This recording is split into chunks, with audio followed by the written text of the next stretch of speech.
वो जब याद आए बहुत याद आए। नहीं, श्रद्धांजलि की मलाल नहीं होती।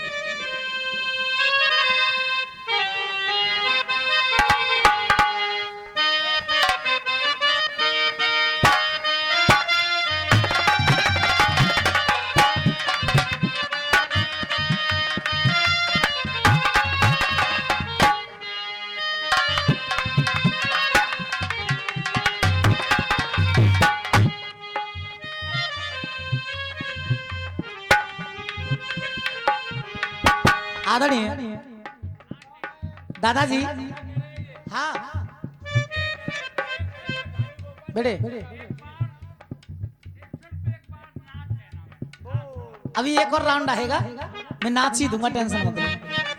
ऐसा है ना, कुछ चीजें मैंने बिल्कुल कम सीखी हैं, जिनको सीखना मैंने जरूरी नहीं समझा था। जरूरी समझा था मैंने लिखना, और गाना ज्यादा जरूरी समझा। उसे भी कर दूंगा, टेंशन मत लो बेटे। सुन ना यार, बिना सुने हम क्या करेंगे। बढ़िया ही गीत गा रहा हूँ, बदतमीजी तुम गाते ही नहीं है।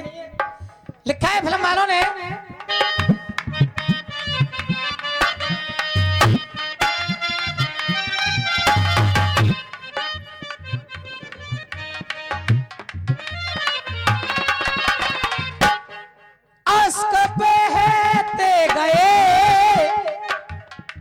रोशनी खो गई,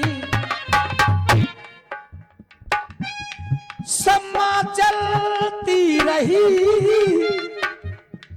जिंदगी खो गई।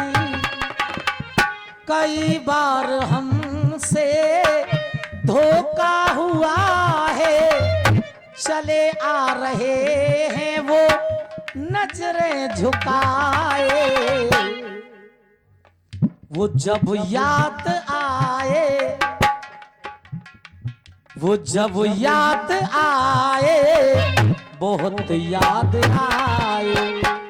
गमे जिंदगी के अंधेरे में हमने चरागे मोहब्बत जलाए बुझाए। वो जब याद आए तो बहुत याद आए। सुबह का दौर है, हालांकि ये एक मंच ऐसी है कि बदतमीजी का तो कोई मतलब ही नहीं है। बढ़िया बढ़िया गीत इस मंच पर हुआ करते हैं, रामलीला जगह जगह पर हुआ करती है चाचा जी। अब भगवान राम 14 साल का वनवास काट के वापस आ गए, राज तिलक हो गया, यहाँ पर आकर के रामलीला को खत्म कर देते हैं। राज तिलक हो गया रामलीला, यहां पर आकर एंड कर देते हैं। लेकिन इसके बाद भगवान राम और भरत दोनों पास पास बैठे। भरत जी कहने लगे, हे भैया, आप 14 साल वन में रहे हो, क्या 14 साल में तुम्हें कोई ऐसा शख्स मिला है जिसकी तुम्हें याद आती हो? मिला कोई? भगवान राम कहने लगे, एक नहीं, दो नहीं, कई शख्स मुझे ऐसे मिले कि जिनको मैं अपने जीवन में कभी भूल नहीं सकता। भरत जी कहने लगे, बताइए प्रभु। तो भगवान राम बताने लगे, सुन, गमे हाल दिल का, बिल्कुल आराम से बेटा, क्योंकि एक एक शब्द जनता की समझ में ना आया तो उसे गाना नहीं कहते। फिर गमे हाल दिल का बताऊं मैं कैसे, अपने दिल के हाल तुमको बताए न जाते। अपने दिल के हाल तुमको बताए न जाते। वो जब याद आते, वो जब याद आते, बहुत याद आते। अब सुन, पहला शख्स, जब हम घर से चले सरयू का तट मिला। जब हम घर से चले वो सरयू का तट मिला, सरयू के तट हमें एक केवट मिला। केवट ने पैर वहां पे और धोए हमारे, कि केवट ने पैर वहां पे और धोए हमारे। बिना पग धोए ना हमको नाव में बिठाते। और हे भरत, वो केवट बिना पग धोए ना हमको नाव में बिठाते। और वो केवट जब याद आते तो बहुत याद आते, जब याद आते बहुत याद आते।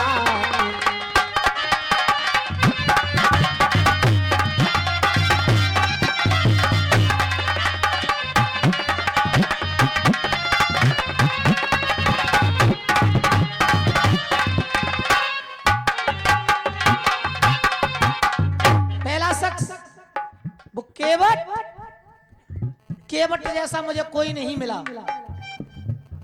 वो केवट जब याद आते मुझे बहुत याद आते। भरत जी कहने लगे और कि अब दूसरा सुनो। मेरे पिता का मरण और सिया का हरण। जब सीता का हरण हुआ था और रावण सीता का हरण करके ले जा रहा था, तब पिताजी के मित्र का वहां पे हुआ था मरण। राक्षस रावण से वो पक्षी लड़ा था लड़ाई, कि राक्षस रावण से वो पक्षी और लड़ा था लड़ाई। जटायु के आंसू मुझ पे भुलाए न जाते। और वो केवट और जटायु मुझे जब याद आते बहुत याद आते, वो जब याद आते बहुत याद आते।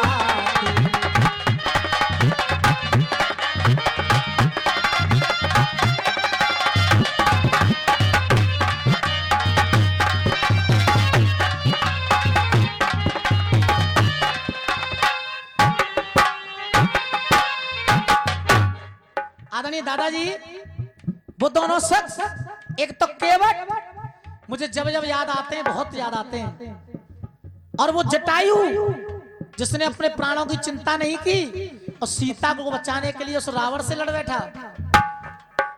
वो जटायु मुझे जब याद आते मुझे बहुत याद आते। भरत जी कहने लगे और एक शख्स और ऐसा था, अगर वो ना होता तो शायद हम रावण से युद्ध ना जीतते। क्या कौन? युद्ध भीषण हुआ, युद्ध भीषण हुआ, तब विभीषण मिला।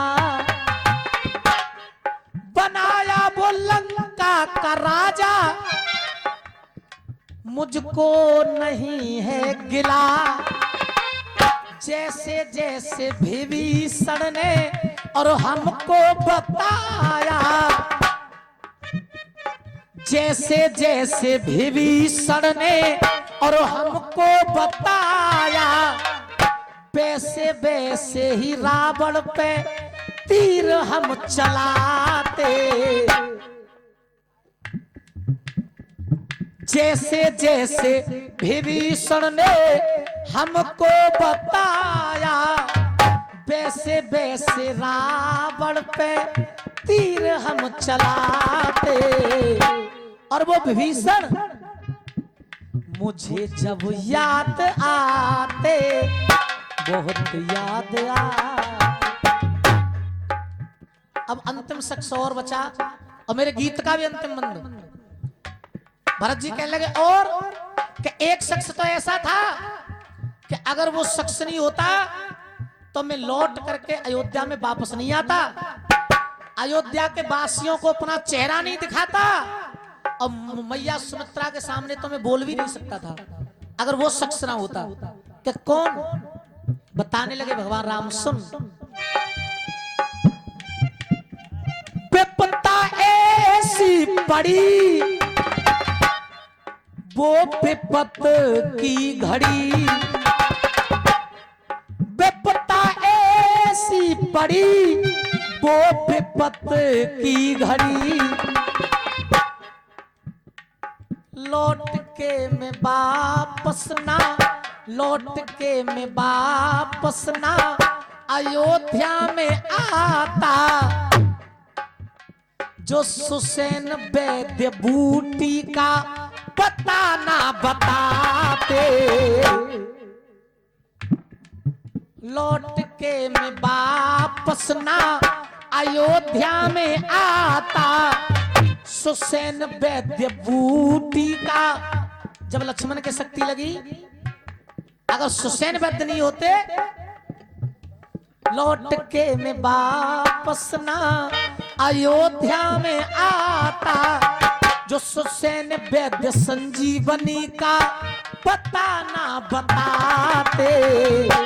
और ये चारों शख्स मुझे जब याद आते, बहुत याद आते।